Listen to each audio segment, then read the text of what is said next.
Hey, what's up? Hello, everybody. Welcome back to Roll Pod, an Alabama sports podcast from Bama 247. I am staff writer Cody Goodwin, joined by Alex Scarborough and Mike Rodak. We are here to discuss a lot of different things. This is kind of the last show to kind of put the cap on the 23-24 athletic season, but also maybe kind of sort of kick off the 24-25 athletic season.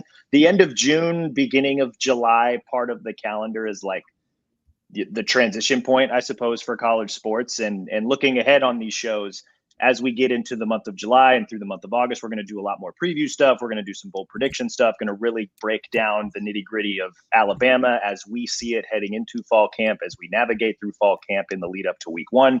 We're also going to discuss a few more things about the SEC. We've got SEC Media Days coming up in just a few weeks. So a lot to look forward to in the way of preview content for the 2024 season. We're not there quite yet, right? We got like one more show or a couple more shows to do. On today's show, we're going to look at some things that kind of hit that middle point where it's like the end of this season and also kind of maybe a way too early preview into next season. We're going to discuss a little bit more of the EA Sports college football video game because their marketing team is exquisite in releasing rankings through really this week, right? We got their version of the top 10 toughest places to play. They also released at the time that we're recording this their top 10 offenses. Believe we're scrounging around for the top 10 defenses as well because those will come released. Because that video game gets released, I believe, the week of SEC Media Day. So there's a lot of hype and build up that are going to lead into that. Also on today's show, we're going to talk to Alex about another one of his feature stories that he wrote. We're also going to touch on Alabama's recruiting efforts from this past month. They've been on fire this past month. They just picked up another commitment this week. They may not be done this week and really early into next week. I know it's recruiting dead period stuff, but I wanted to kind of pick Mike and Alex's brain about the recruiting stuff. But let's start with the EA Sports list, I guess. We can just call it that. They released a top 10 toughest places to play as part of their build-up for this EA Sports NCAA college football game. And I believe both of you guys have opinions about this top 10 list. I'll run through the top 10 real quick. They released a top 25. The top 10 toughest places to play college football as announced by the EA Sports guys that are developing the new college football game. Number 1, Kyle Field from Texas A&M. Number 2, Bryant-Denny Stadium, Alabama. Interesting to see them that high. Number 3, Tiger Stadium, from LSU. Number 4, Ohio Stadium. That's Ohio State. 5, Sanford Stadium for Georgia. 6, Beaver Stadium for Penn State. 7, Camp Randall. That's Wisconsin. We'll be there in September. 8, Gaylord Family Oklahoma Memorial Stadium. That's Oklahoma. We'll be there in November. 9, Doak Campbell Stadium. That's Florida State. And then 10, Ben Hill Griffin Stadium, the Swamp. That's in Florida. That's the top 10. There's some others that kind of lingered in and out of the top 25. But I kind of wanted to get our reaction to this because I know that the college football world at large has thoughts. I know the three of us have thoughts. Alex, I'll throw it to you because you were the one who was really most excited about discussing this one. How do we feel about the top 10 places to play as announced by EA Sports? Not good. Not good. Look, let me acknowledge it's an impossible task, right? You're never going to make everybody happy. And I understood in theory why they're like, let's create some sort of metric to determine the toughest place to play. You don't need that. Just ask people who have been there, and they will tell you the toughest place to play. It just seemed kind of all over the place. Like maybe you can put Kyle Field number 1. I don't think there's a tougher environment in college football than Tiger Stadium. Like period. At night, it is insane. Some of the like Bryant-Denny stadiums can be a great atmosphere. I don't think it's the number 2 rated most difficult place to play, purely based on location, environment, all of those things. Auburn really low for being a place that dreams go to die sometimes. Tennessee also really low, in my opinion. How is Mississippi State and the Cowbells 25th? Below Albertson Stadium at Boise State. Like, do they I'm pretty sure they serve ice cream at Albertson Stadium. But like, what are we talking about? It just, I don't know. It seemed like a list with no actual, like, let's talk to people who have been there and done that.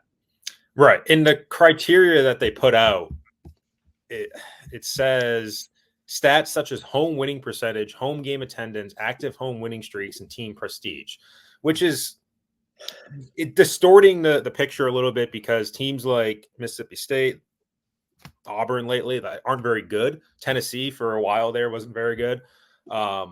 are going to get docked when I think their environments are still very tough. Whereas teams like Alabama that have been very good at home, but maybe their environment's not top 3, which I don't think it is, kind of get the benefit there. So, yeah, I don't agree with the list. In fact, I remember when I first got here in Alabama was 2019, and that was when they came out with the whole app on your phone for the students to stay until the fourth quarter. And the New York Times was there, my first game I covered here, asking about the tracking data because they were tracking whether fans were actually staying in their seats until the fourth quarter based on the GPS in their phone, and then giving them rewards, tickets and all that. They had to like beg people to stay to games. And it was almost because of like Alabama was too successful. People were too checked out. People were too ungrateful. And, that eventually led to Saban's rant on his radio show a couple of years ago. And last year, I think, was better. And maybe that was just because there was more doubt and surprise, and the LSU and Tennessee environments were great last year. But again, I don't know if Alabama is number 3. And I was talking to Cody before the show, like Ben Hill Griffin Stadium at number 10, that remains the loudest stadium I've ever heard. And maybe it's just because we were in the outdoor press box, but that first drive of that game in 2021, my ears were hurting. Like there was pain. It was crazy loud. Talk to people. I remember talking to Charlie Weiss for a story. He's been all over. Loudest stadium he's remembered. And it's just, in Auburn, obviously, like I think when that place gets going, and it's weird because Auburn, they lost to New Mexico State. It wasn't a tough place for New Mexico State to play. And then a week later, Alabama almost loses. So it's hard to put like an overall number on it, but I agree with Alex that places, and maybe it's SEC bias, but Tennessee and Auburn should be higher. I think we're going to experience Wisconsin. We're going to experience Oklahoma at their best. We're going to experience Georgia next year. Alex has been there. I haven't been there yet. Florida State, Alabama will play there next year too. So we're going to get to see some of these. I haven't been to every single one to personally evaluate them, but I do disagree with the list as well, or at least disagree with the methodology and how they got there. Yeah, the methodology, I think, is the biggest issue that I had with this, because it's, again, you look at it, home winning percentage, home game attendance, active home winning streaks, team prestige, all that stuff. And then you look at some of these, like it's some of them, like Kyle Field makes sense as one of the toughest places to play. I don't think it's number 1, right? Like that is just, it's a rowdy environment. The crowd does a really good job. They fill it up.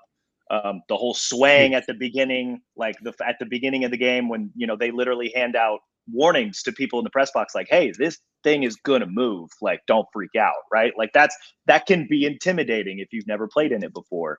That said, like, I think Bryant Denny got number 2 because Alabama's been good for the last 2 decades. Like, and I don't think that that's a really fair way to assess, home field advantage. Right. And to your point about Jordan Hare, like this was my first time to Jordan Hare this past season. I was probably a little overly confident in Alabama going into that game. And then you sit there and you watch the game unfold for the first 2 quarters. And it's like, oh, I get it. Weird things happen here. And the crowd gets into it and can sense it. It can feel it. And maybe it's just the Iron Bowl. But yeah, I don't know that Jordan Hare checked in at number 14 on this list. From personal experience, I think they probably deserve a spot in the top 10, just because that not only did they do that to Alabama last year, they almost did it. They played Georgia down to the wire as well. Like that was a tough place to play last year if you weren't New Mexico State. Yeah, it's Auburn can get rowdy. I hate what they did with the new press box because you can't hear it. Literally, an F-16 can fly over that stadium and you can't hear it from through the glass in the press box. So they felt low. I agree with you about Florida. I think I look at Bryant Denny Stadium and Sanford Stadium in sort of the same breath. They're both have their moments where they can get rowdy and they can get loud. But they're not consistently, I don't think either one of them is consistently a top 5 most difficult place to play based solely on environment. You look at the list, South Carolina has times where it's just crazy. Virginia Tech, there are just some decisions that were made here. And I think you're right. It all comes down to methodology. And I understand why you want to go that route. It just seems like you're overlooking a bunch of people who would gladly tell you what it's like, including the voices for your video game, Kirk Herbstreit, Chris Fowler. They tell you they could come up with a pretty solid list, I'm sure. So, of some of the notable stadiums that did not make the top 10, Autzen Stadium from Oregon checked in at 11, Memorial Stadium from Clemson at 12, Neyland Stadium, that's Tennessee, at 13. We mentioned Jordan Hare at 14. Michigan Stadium, which holds 100,000 plus, checked in at 16. You mentioned Virginia Tech. Lane Stadium's at 17. Darrell K. Royal, which is where Texas plays, they're at 19. Kinnick Stadium is at 20. Notre Dame at 21. Davis Wade at 25. Of those that maybe finished outside the top 10, or maybe some that didn't make the top 25 list whatsoever, what are some stadiums that you guys felt like deserved spots in the top 10? Mike, I'll throw it to you. I mean, I've been to the Coliseum. I don't think the Coliseum crowd, USC, is like going to be rowdy. It's a wine and cheese sort of crowd. But it's still. I would have loved to have seen it when Reggie Bush and the gang were running the show in LA. Right. There's just a prestige to that building. I haven't been there for a USC game. I've been there for Rams Bills game. A little bit different, but there's just sort of an aura around that building that I think kind of makes it a little bit tough if you have a good USC team. And again, that comes down to methodology. I haven't been to Nebraska, but that feels like maybe they should belong in the top 25, just given the history of that place and, very engaged, passionate fan base there. I don't know if there's any sort of like glaring omissions from the top 25 other than that. You get some weird kind of quirky places. Like Army, Idaho, like places that like are just kind of off the beaten path. Even Syracuse, the Dome is just a strange place to play sometimes. But in terms of like the crowd, I don't know if there's a glaring omission from the top 25. I think of the top 25, that probably deserve to be in the top 10. I think Michigan and Notre Dame, because of the size of those stadiums and the engagement of the fan bases, probably belong in the top 10. It's a question of who do you take out. I mean, again, I think Georgia and Alabama, probably a little bit suspect being as high as they are. And I think, we'll just have to see. I just haven't experienced Wisconsin. I haven't experienced Oklahoma, Florida State, Penn State. So I can't speak fully on each of those. So I don't think it's the worst list in the world, but there's a few here and there that I think I would tweak. It's not a bad 25. It's just the wrong order, I think, is what I come back to. Like Mississippi State should be way higher because when those cowbells are going, you can't hear yourself think. In terms of complete omissions, I think you look at one team that randomly popped out to me, BYU, not an easy place to go play. And I want to look at this just to be sure. No. How is Oklahoma State not on this list? Right. Oklahoma State can be chaos during big games. That one seems like a pretty glaring omission to me. Like you, Mike, I haven't really been to a ton of these. I've been to Ohio Stadium back when, I was covering Iowa for the student newspaper, and Iowa played at Ohio State. Ohio State won the game 34-24. It didn't feel like because it wasn't a super intense game. It just did that. The environment didn't have the super high level intensity as like the game might lend itself to. Haven't been to Camp Randall. We'll check that out. Beaver Stadium, I haven't been there, but like that's when they do the whiteout thing at Penn State. Like that looks like similarly, like it can be a kind of intimidating thing, even though Penn State has always been kind of like a step below Michigan and Ohio State the last few years in the Big Ten. Yeah, I mean, personally, like I don't know that I can say too much because I just haven't seen as many as maybe you guys have. But I think I agree with Alex's point that like stadiums, they seem like they got the right stadiums, just maybe out of order a little bit. And who knows, maybe if we circle back to this conversation next summer as they get ready for NCAA college football 2026, we'll have hit different stadiums and maybe our opinions will change. And I'm actually not as high in Mississippi State. I've covered a bunch of games where Alabama's just blown out Mississippi State, but the cowbells have never seemed to affect them. Yeah. For the first drive or two, it's probably an adjustment for new players, but it feels like they just figure it out with their hand signals. And there's never been a moment in that building where I feel like they've had a bunch of false starts or delay of game penalties. That has happened for Alabama, the Texas A&M. Even last year, I think they had like 9 false starts the year before the 2 years before when A&M won. But those, for me, like the loudest stadiums I've heard, Florida is probably number one. I think Tiger Stadium when they upset Alabama in 2022, A&M when they upset Alabama in 2021. Those have probably been the top for me. But I've also, I haven't experienced Tennessee in a non-COVID crowd yet. And I think that, because I wasn't at the game 2 years ago, but I think that could also be pretty high on my list. Yeah, that place gets very loud. And I think the Mississippi State thing is colored by Alabama and familiarity and just the way they've jumped on them. I've been in many games that have not featured Alabama there, and they get a little wild, including that I want to say it was 2013 season with Dak Prescott where they were number one in the country. When they beat Auburn, that place was going insane. So, yeah, that's what's difficult about all this, right? Is like you're going to get teams that you can make an argument for or against. I just look more at like what the potential of the environment is based on a tense moment. And, some of these, it's just kind of like, man, like Michigan to me does not scream out as a difficult place to play. It's just too big.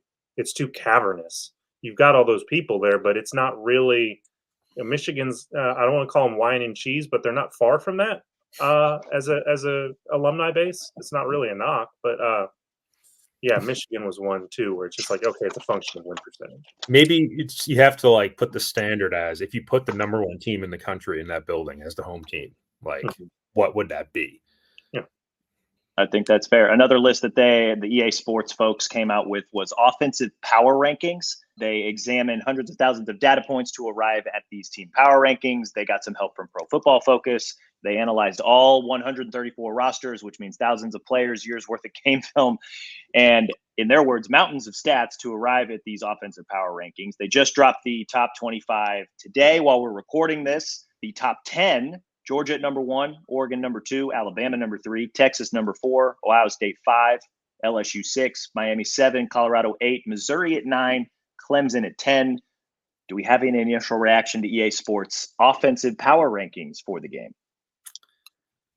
Alabama's a little bit high to me, and it's just obviously they're going to evolve. I'm sure they're going to do like weekly updates, and it's just a matter of how some of these teams look, because we can sit here right now and there's unanswered questions about Alabama's offense, and there's unanswered questions about Texas's offense, and even Georgia without Brock Bowers. So some of it's a projection.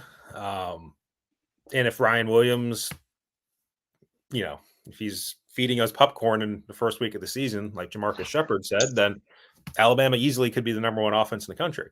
But if it takes a while and things aren't looking totally great early, like to be the third best offense in the country, this is an offense for Alabama that finished in the 30s last year. What was their overall statistical finish? It wasn't great, at least comparatively. So right, and obviously, teams that total offense, they finished 58th nationally. Right. And, obviously a team like Liberty being fourth in total offense last year doesn't mean they're the fourth best offense in the country, but third in the country seems high to me for an Alabama offense that may or may not be better than last year. I mean, let's not discount Jermaine Burton was a pretty good receiver last year, and Isaiah Bond had some pretty good moments. And, there's still questions about the offensive line. They might be improved at running back if some of the younger guys, turn out better. But I think a huge chunk of this, maybe not a huge chunk of this, but a good chunk of this is one, play caller, right? Like you've got Kalen DeBoer in the building now. His offense has worked literally everywhere. And two, say what you want, Jalen Milroe is the highest returning Heisman vote getter in college football this year. So I imagine that probably played, those two things in tandem probably played a pretty significant role in Alabama arriving at number 91 overall offensive power rating, which would put them at number 3 in the country. Texas also had a 91 overall power rating. Looking at the numbers specifically, Georgia and Oregon both finished with 94, Ohio State and LSU and Miami and Colorado and Missouri all finished with 89. So I imagine that was probably part of the formula as well, that it's like, oh, they got this dude over here that was pretty good last season. That gives them maybe a higher floor. I don't know. Alex, what do you think? Yeah, I think really the top 5, you can kind of pick your order because Georgia, like I'm fine with them being number 1 because I look at them as the potential of the most efficient offense in college football, but the most prolific, that might be Oregon, that might be Texas, that might be Ohio State. LSU at 6 seems high. given what they lost. I know they're going to have a really good offensive line, but you have an unproven quarterback, even though he's played a little bit as a backup. You've got, you lose your top 2 receivers, including arguably the best receiver in the country. And then look, 7, 8, and 10, Miami, Colorado, and Clemson. Did we watch them play last year? Like Miami's just has not gotten pulled out of the tailspin. Colorado is the Shadur Sanders show, and yet they can't protect him. And Clemson looks like they don't know what they're doing, even though they had a talented quarterback. I think everybody agrees with that. They don't function well, at least what we're used to in the standard of a Clemson. Penn State, I don't understand the hype around Penn State, especially the quarterback. Last year was hearing about how good he was going to be. Was just okay. Like Ole Miss to me has a really good argument to be in the top 10, considering what they have returning. I think you look at some other programs on down the line, Florida State, even though what they lost with what they're able to do schematically. Oklahoma, even though I don't love where they're at, 23 below some of these teams seems low. And 25, USC. Like Lincoln Riley's going to have the 25th ranked offense in the country. Yeah, I don't believe that. I just don't believe it. Missouri is low. Yeah. For Brady Cook and Luther Burden, that's low. Like Miami and Colorado, to me, have no business in the top 10. So you can just shift everybody up in Clemson to a lesser extent. But yeah, there were some.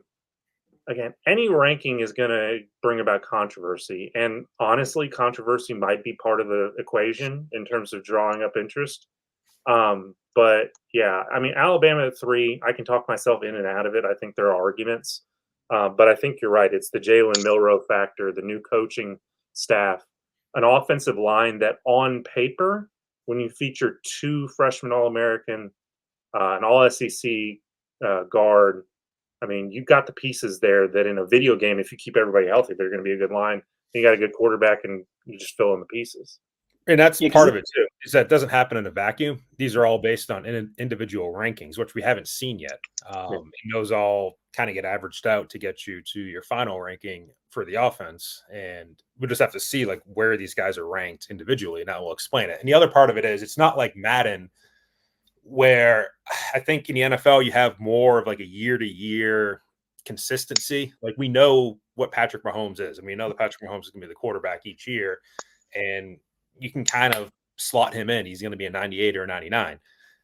College football, you're losing your best players almost every year. Like there's not too many of the best players in college football that are freshmen and sophomores that are able to stay. And then you have this whole new crop of players that you're just projecting. Because all of those teams you've lost. Georgia's lost Bowers, Oregon's lost Bo Nix, Alabama's lost guys, Texas has lost a bunch of guys, Ohio State lost Marvin Harrison, LSU lost Jaden. Like you go down the list, you're projecting every single one of those teams, and then you're trying to figure out an overall rating for guys that haven't played, and that's I think the big difficulty of trying to do it this time of year for EA. And again, you just have to get through the first few weeks of the season to get a good feel of it. But how do you project Colorado? Like, I just don't – they can't project – you have a quarterback. And what? Right. And I'm sure Travis Hunter has a very, very high ranking. But he's primarily – like, he's a playmaker on offense, but because of the function of playing I think of him as primarily defensive player because he's that good. Right. They lose their top running back. They have no offensive line, and name another receiver other than Travis Hunter. Like, it just – 89 seems way high for that team, and yeah, Miami gets the Washington State transfer at quarterback, but I don't know. It's hard. You're right. It's the lack of consistency year over year to know what they're going to be. But yeah, I think you look at the top 5 and you feel good about it. You can debate the order, but everything after that, it's just like, oh, how did you come up with that? Yeah. Well, and the good news with these games is that there will be updates like almost weekly, like just, listening to other shows and reading other stuff. Like it sounds like the folks at EA, like they will update these to kind of reflect as best as possible what the college football season actually looks like. Because I think I remember one of the last times this game came out, like it was Johnny Manziel's Heisman season. And the guy that was supposed to be Johnny Manziel in the game was like this freshman quarterback who was a little too small. And he was like, his total overall power rating sat in like the mid 60s or maybe even low 70s. And it's like, no, he ended up being the most exciting player in college football that year. And so like their goal is to like drop updates for PS5, for the Xbox, so that throughout the season, the games best reflect the actual season as it unfolds. So, you know, if Jalen Milroe takes off, like the updates will allow for Milroe to continue to climb as an individual player. If Colorado's offensive line continues to not be very good, I imagine their offense is going to steadily drop. So that's, you know, that's more, you know, another reason why me personally, I'm excited to kind of play the game to just see what it's all about. But that's another thing to keep in mind here too, is like they are projections, but this is just kind of a baseline of how they see things right now, and things will fluctuate throughout the season, which I think will be super interesting. That's a good point. So we'll see how that goes. Again, I'm excited to play the video game. I don't know about you guys, especially since like the team that we cover has a mobile quarterback. I don't know if you guys played the games in the past, whether it was Madden or college football, but like that's a cheat code. If you got a quarterback that can run, like I'm excited to see how that ultimately unfolds. A couple of the topics I wanted to get to on today's podcast. Kind of two topics here that I'm going to weave into one. And Alex, I want to throw it back to you. You wrote a great feature on Courtney Morgan this week, Alabama's general manager. I wanted to maybe start there before we get into, you know, what he's been able to do in a short amount of time since him and the new staff have come to Tuscaloosa. I'm curious what you found out about the general manager role as it kind of looks like when it comes to college football nowadays, because I think when people think general manager, they think mostly pro sports, but we've seen more and more, I think. And, you know, it helps when Courtney Morgan, who's probably one of the best in the business at this, he's now in Tuscaloosa. So we get a front row seat to this role and what he does. And you had a really good conversation with him and other folks in the building about his role, what he does, and kind of how it's shape shifted over the last few years at different stops along the way. But could you kind of describe, you know, I guess first off, like just this general manager role within college football and just maybe how Courtney Morgan approaches his role and what he's able to do, what he does on a daily basis?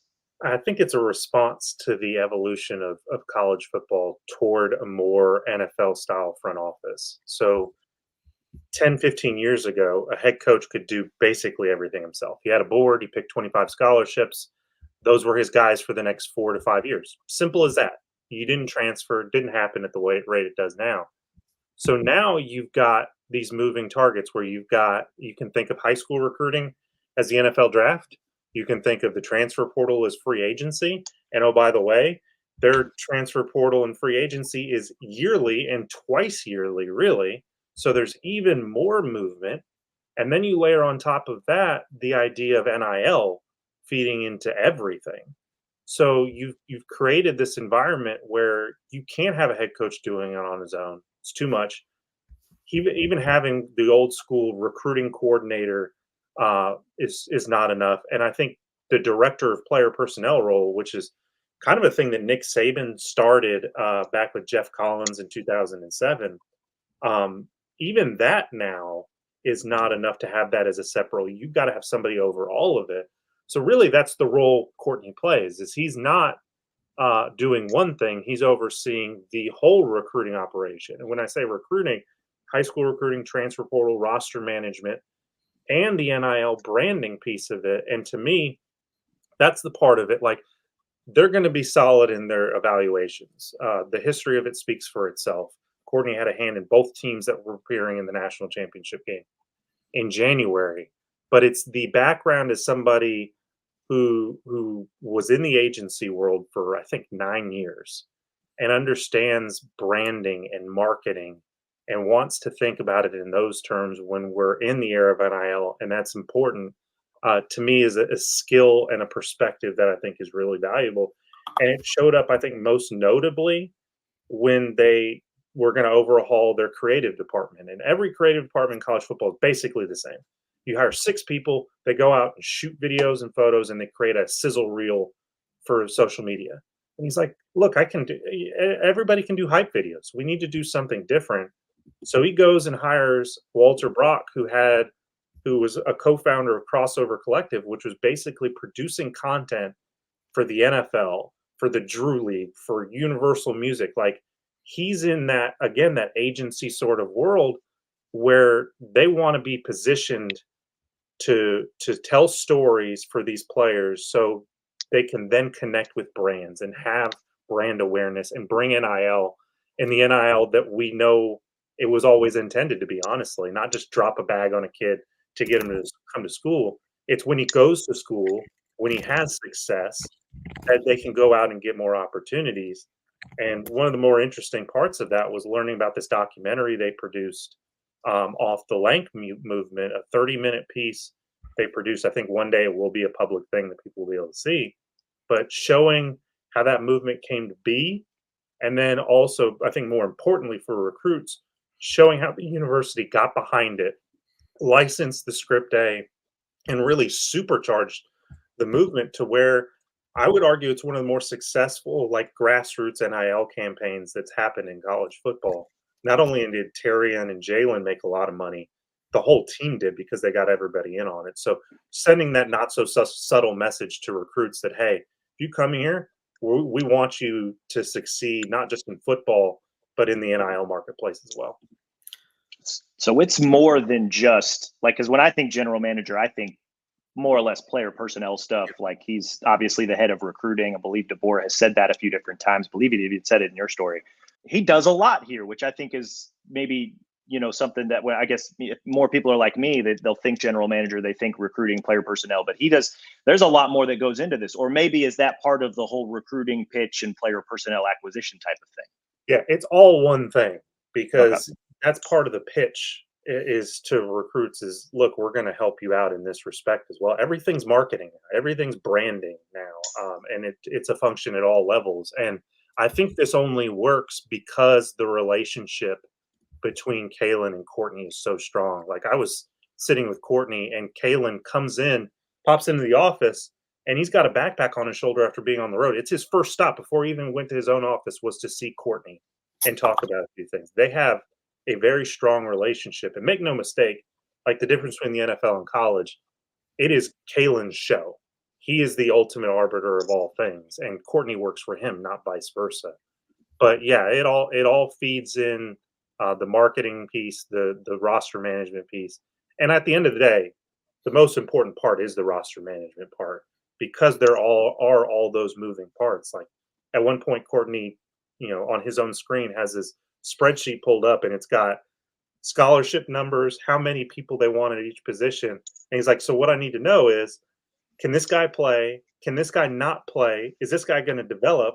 And then on top of all that is, is he going to stay long enough, or is he going to leave? What's going to influence him? Is it personal reasons, playing time, NIL? And if I have to backfill because that happens, do I go through high school recruiting, or do I take a transfer for some immediate effect, knowing that transfer could then impact the rest of a position room? Like, those are all the moving parts before you even get to the recruiting board. So again, it shows, like, at the base of all of this is personnel. But because of the way the game has evolved, I think to be effective, to be most effective, you need somebody who thinks globally beyond just, hey, here's my roster, go out and put them on the field. And I think, to your point, one of the things that impressed me, when I was reading the story, was with Kalen to say, not to say it's his blind spot, but I think he kind of gave Courtney Morgan a lot of latitude and said, you can handle a lot of these things for me. And you had that anecdote about the Adidas guy who came up to Kalen and was talking about marketing something, and, like, Kalen said, this is Courtney's area. He's going to handle that. So I think that's a skill as a manager, for Kalen DeBoer as the CEO of Alabama football, to be able to delegate and understand, like, there's probably someone better at those things than me. And I think for a lot of coaches, that ego aspect might get in the way. I don't think that's true with Kalen, from everything that we've heard about him. And he has Courtney Morgan overseeing a lot, and probably more than what Nick Saban had any one person overseeing. Saban had Bob Welton as director of player personnel and still is there. But I think Nick Saban he's a control freak. Like, that's a well-known fact about him. And I don't think he would ever give that much latitude to one person. And I think Kalen DeBoer probably thinks a little bit differently. And that's where I think that role comes into it. I do think it's an admirable trait, for Kalen DeBoer to recognize, again, maybe not his own weakness, but an area where somebody else probably could do it better. And that frees him up for a lot of other responsibilities. And that's something that he's made reference to in one of the dozens of interviews that he's done, that he has all these speaking engagements, especially now with, Yale, Alabama and NIL world, where he has to get up in front of a room and they're listening to every word he says, and he has to prep for those and do a lot of those. And that's a big part of his job. And so dealing with the day-to-day personnel can probably be somebody else's job. And that's something, even if you guys listened to Nate Oates' interview with Mark Gottfried the other day, that's something that Nate talked about, was just how many speaking engagements he has to do. And meeting with Nick Saban is his first year. And Nick Saban apparently told him that when he got the job at Alabama in 2007, he told him, you have 9 days. You can have me for 9 days of speaking engagements, and that's it. And Nate's like, oh yeah, I'm going to walk into Greg Burns' office and tell them, you have me for 9 days. And he's like, that's not going to work. NIL was not a fundraising, was not a problem for Nick Saban in 2007. Right.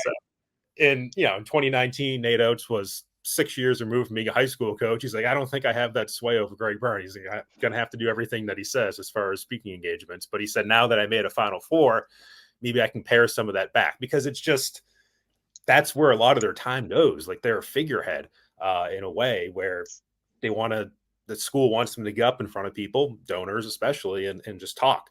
And it's probably a bigger part of their job than sitting down and writing X's and O's on a playbook. It's being the CEO of a football team. And I think you hit on a really significant trait that Kalen DeBoer has, which is the ability and confidence to empower other people. I think he would recoil if you called him a CEO head coach, because at the end of the day, he's wearing a headset. He knows what's going on. He's in the details, but he also trusts his people. He trusts Courtney to run the recruiting department, to the point that it's like, we were talking about this a little bit, and he said, look, Courtney knows what I like at this point. We've been together long enough that he doesn't have to run every single thing by me. It's when I get a new person on staff that takes a while. But the fact that he knows there's a certain point that we're on the same level, I think is a really, like, in the world that we live in with college football coaches and the control freaks that they are, the ability to say, look, for me to maximize what I can do as a head coach, I need to let other people do their jobs. And I think that really speaks to Kalen's ability as a leader. And that really filters down, because I talked to Courtney Morgan about it. He's got a team of his own. He's got director of player personnel with 3 associate directors of player personnel. There's a director of recruiting, a director of recruiting coordination. There's like 3 on-campus recruiters. There's the whole creative team. He's got a lot of people too, and he has to trust them.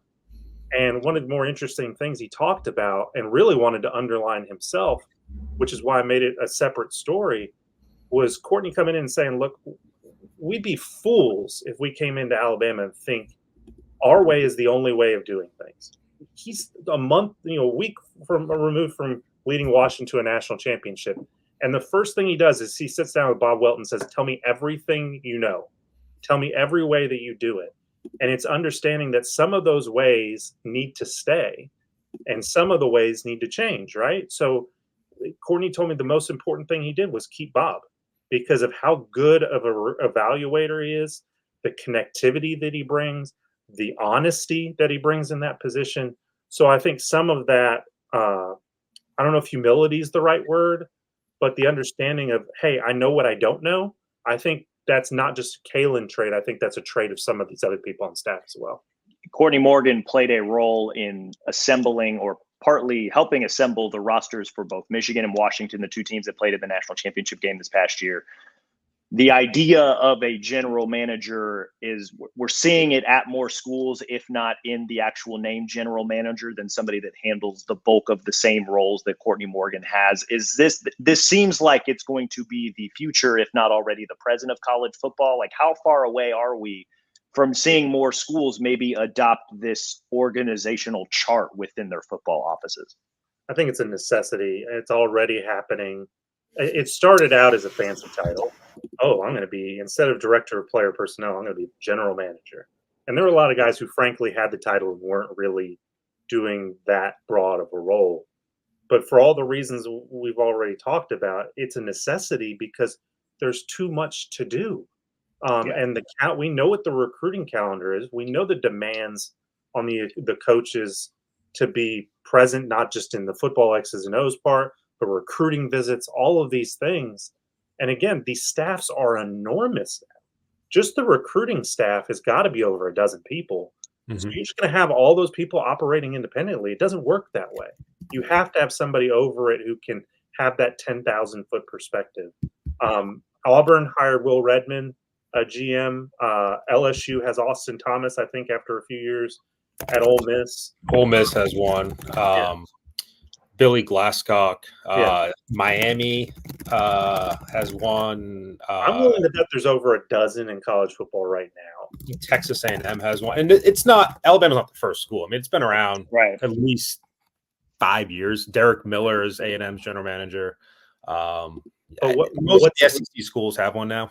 Yeah, what I tried to underline in the story is what I think is different about Courtney is not just the role of general manager. It's, I talked to Jim Murphy, the head of colleges at Adidas, and he's like, I told him, it's like, I imagine everybody you meet is just all ball. And it's like, Kalen, I don't know what's cool. I don't know what's going to work. And he's like, yeah, these guys their focus is so narrow. It's football. They don't know marketing and branding. Courtney knows those things. So he's able to bring that unique twist on it that I think is very well suited for the NIL era we're in.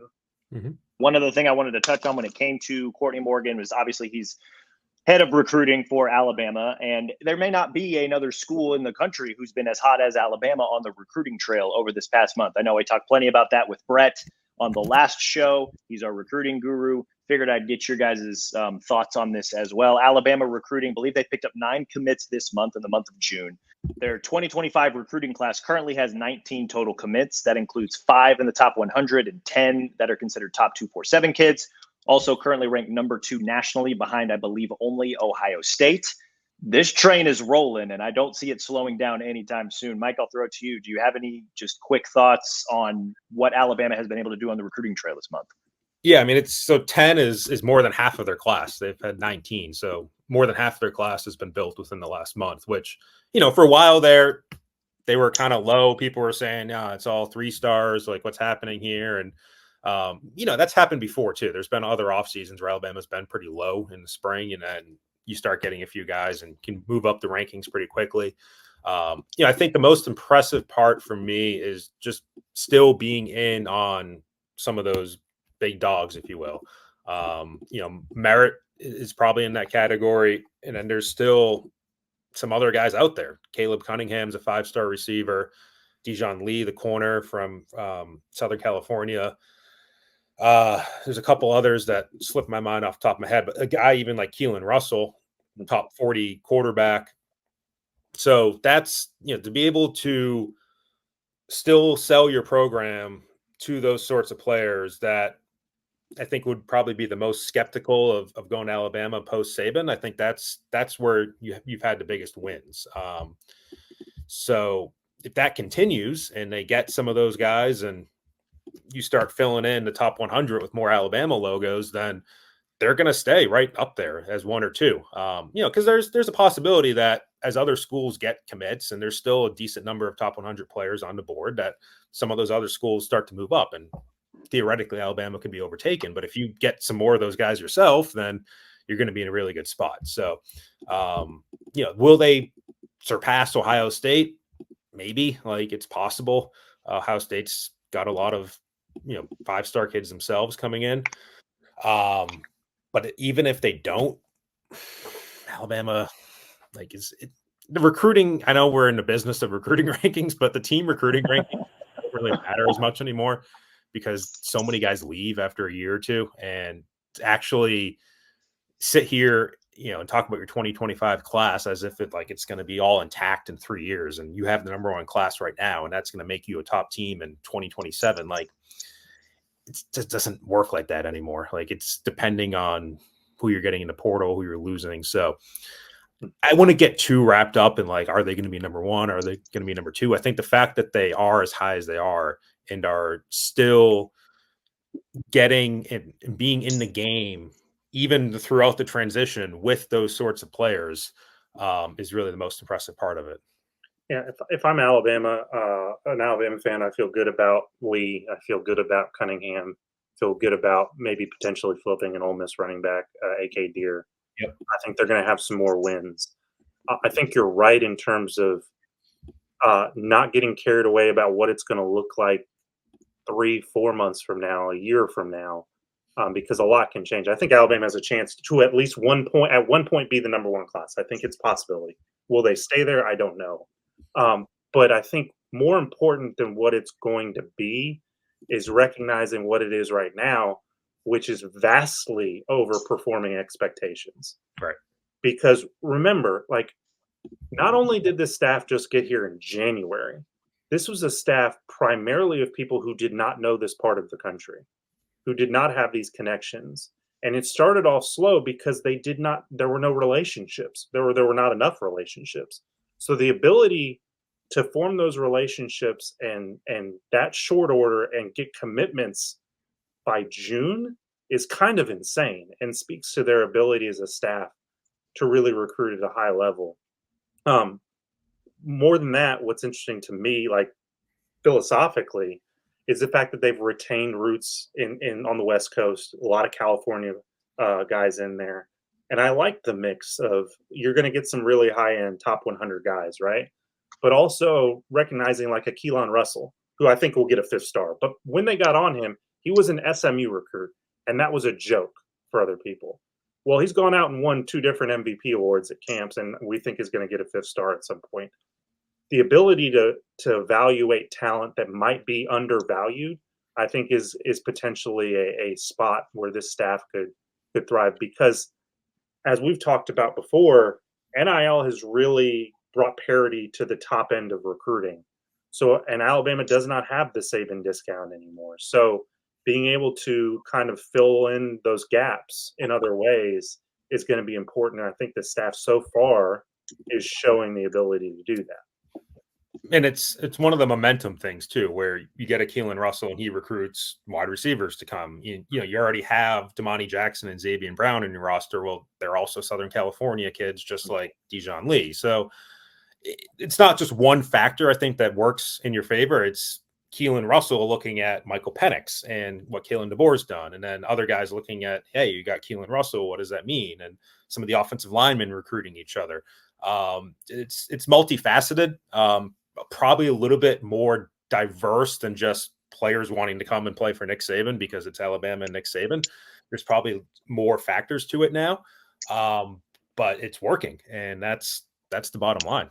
Yeah, and I think for the rest of the SEC, it's a little bit of a warning shot that if you thought now was the time to kick Alabama while they're down and keep them down, and you thought they were going to start off slow in recruiting, it's not happening. Like, I know there's some people who don't believe momentum is the thing. I think it is. And I think the ability to create momentum this quickly as a staff before you've even played a game, make no mistake, the games are going to be what determines everything. But the ability to do that right now and win during the offseason, you want to do that, and you want to keep momentum, especially coming out of a really difficult thing where you're replacing the greatest coach of all time. So definitely impressed with their ability to keep that up. And again, a little bit of a warning shot to the rest of the SEC that maybe Alabama's not going away like you wanted. The haters, they are in shambles. Told that to Brett when we recorded earlier this week. Going to say it here again. There's been a lot of tweets that have been deleted. There have been a lot of comments that have been walked back. I, like you guys, very impressed with not just their ability to reel in a lot of blue chip guys and guys that they believe can be difference makers, and that maybe we believe can be difference makers, but also just kind of like you were hitting on, Alex, just the variety. Like, not only are they doing their best to keep the good kids home in Alabama and really in the South, right? But also, they're able to go into Texas and go into Duncanville and grab a Keelan Russell. They're able to go to California and recruit really well there. They've been able to maintain a lot of relationships with kids that they were recruiting while this exact same stat, maybe not the exact same stat, but when, DeBoer and Courtney Morgan were at Washington, that's where they first met a lot of these guys, where they first offered a lot of these guys, and, you know, being able to come down to Alabama and being like, yeah, like they can absolutely hack it at this level of football. Let's bring them down here as well. So, And look, it's probably a bad thing in some ways that Alabama hasn't played a down of football without Nick Saban, but it's probably a good thing too, because we don't know what's going to happen. And if there are multiple losses for this Alabama team this year, maybe that negatively affects recruiting, but it hasn't happened yet. And you can still, like, the last game they played was the Rose Bowl in the college football playoff. Like, you can still sell Alabama as being Alabama. And there may come a day, to be completely realistic, where it's not what it used to be. Like, that's a possibility. Every Alabama fan, I think, understands that. But it hasn't happened yet. And so there's still kind of the allure of a new staff and a new opportunity and a chance to kind of keep things as it was. And that could very well happen. And they could be number one in the country this year. But if it doesn't, we'll have to see how that affects recruiting in 2026 and 2027. That's all part of it. Retaining the commits and getting new ones for years to come. That's going to be as much a factor of winning come the fall as anything. But I think what's okay to celebrate right now, if you're an Alabama fan, is this staff has answered the question, can they recruit in the SEC? They built the relationships to the point where they got commitments. They've shown it. And it's you just cross it off. Now, you got to do the rest so it all works together. But everything goes hand in hand. But at least they've answered what I think was the most, I don't know if pressing question, but the most asked question after the hiring of Kalen DeBoer. I think they've answered it resoundingly. This has been a very long show, but we appreciate you guys tuning in. Be back after the 4th to kind of get us ready for SEC Media Days. We'll do some bold predictions and some season preview stuff over the next month or so to get us ready for the 2024 season. So we have all of that to look forward to. In the meantime, though, be sure to rate and review the show wherever you listen to your podcast, Apple, Stitcher, Spotify, even our Bama 247 YouTube page. Subscribe to Bama 247 and 247 Sports. Like we said, 2024 season is upon us. It's coming fast. We don't want you guys to miss a thing. You can subscribe now, I believe, for 30% off an annual VIP membership. You should absolutely take advantage of that. Thanks again for listening, you guys, and we will talk to you all again soon.